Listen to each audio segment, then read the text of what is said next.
Our team is called the Fountain of Youth Team. I'm the team leader, Dr. C. Randall Horrell, MD. We have some great scientists from around the world as part of our team. One is from Lyon, France. One is from China. We're very fortunate to have a collaborative relationship with the University of Florida. There's a lot of exciting things there that people don't really know about. There's one scientist in particular, Dr. Brent Reynolds. He was actually the first one to discover stem cells in the brain. Well, the most exciting thing that we've done recently is talk about a new growth factor called GDF11. A lot of people are just finding a little bit about that now, just because it's such a new growth factor. But it really has an effect on all parts of the body. Some people are actually calling this the Fountain of Youth hormone. When you go back to what causes aging, a lot of people have different theories. Some people think it's hormones or wear and tear or telomeres on your chromosomes. But I really think it's due to stress. You know, a lot of people deal with stress every day, and we hear the word "I'm stressed out," and that literally has an effect on your physiology. So when the stress actually affects you in a negative way, it actually causes inflammation. And inflammation is actually one of the main causes of aging. And the inflammation can affect all the body systems, especially the brain.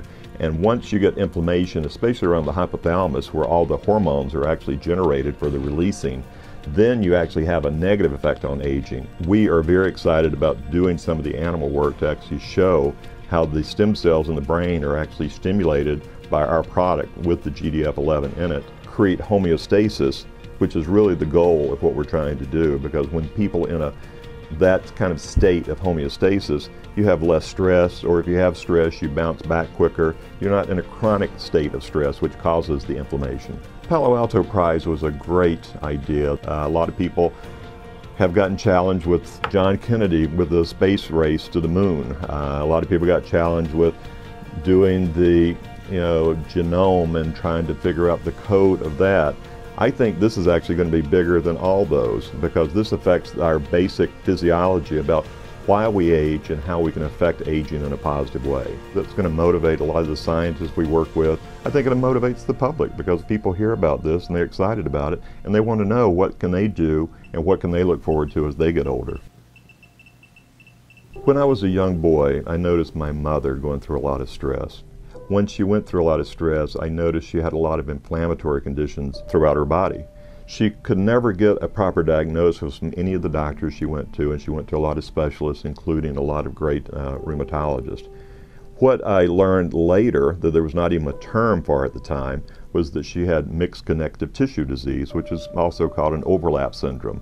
Sometimes it has an overlap of lupus, myositis, rheumatoid arthritis. Some people called it a wastebasket term because there were so many different things it could, present as. But what I learned from that is how stress and inflammation can affect all of your body and even cause autoimmune disease if your body actually turns on itself. And so I realized at that time I wanted to understand how the immunology and the inflammatory condition worked. And that's how I started my career as a research scientist, actually looking for immunological ways to change this. Over time, I realized the whole hormonal system had a big effect on how this actually works. And once you change that, you actually change aging. And you don't always need stem cells. If you have your own stem cells, you can stimulate those with the growth factors. And I think that's the exciting part. Most people, when they hear the word aging, they think about debilitating diseases. What we see is more of a healthy aging, where you live not only longer, but have the quality of life that people want and have the youthfulness.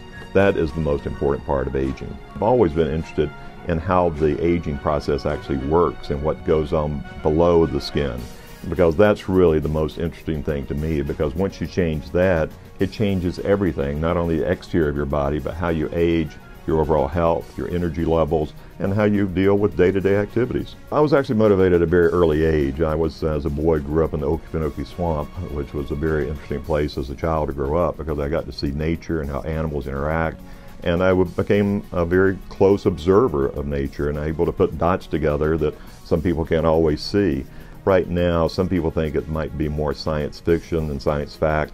We want to show the science behind it and actually have it applicable to everybody that's out there that would actually need these type of therapies.